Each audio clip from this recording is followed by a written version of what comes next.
প্রিয় দর্শক, সাম্প্রতিক সময়ে আমাদের দেশে গরুর মাংসে পাওয়া গেছে অ্যানথ্রাক্সের জীবাণু। আপনি কি জানেন এটি এমন এক ব্যাকটেরিয়া যা প্রাণঘাতী সংক্রমণ ঘটাতে পারে? অ্যানথ্রাক্স হলো একটি ভয়াবহ সংক্রামক রোগ। এটি কোনো ভাইরাস নয়, বরং একটি ব্যাকটেরিয়াজনিত জুনোটিক রোগ যা প্রাণীর থেকে মানুষে ছড়ায়।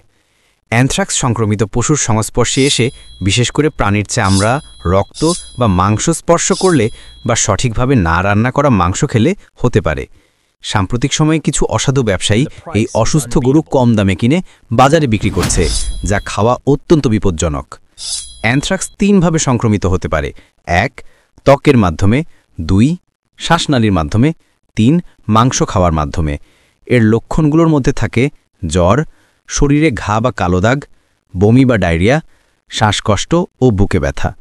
সময়ে চিকিৎসা না নিলে এটি মারণঘাতী হতে পারে। প্রতিরোধের জন্য: ১. গবাদি পশুর নিয়মিত টিকা দিন, ২. মৃত বা অসুস্থ পশু না কাটুন, ৩. মাংস ভালোভাবে রান্না করুন এবং হাত ধুয়ে পরিষ্কার থাকুন। সচেতন হন, নিজের ও পরিবারের নিরাপত্তা নিশ্চিত করুন। আগামী কিছুদিন পরিচিত কসাইদের থেকে গরুর মাংস কিনেই সন্দেহজনক মাংস দেখলে স্থানীয় ভেট অফিস বা স্বাস্থ্য বিভাগে জানান। মনে রাখবেন, সময়ে সতর্কতা মানেই জীবন বাঁচানো। স্বাস্থ্য বিষয়ক সচেতনতামূলক ভিডিও পেতে সাবস্ক্রাইব করে আমাদের চ্যানেলের সাথেই থাকুন। ধন্যবাদ।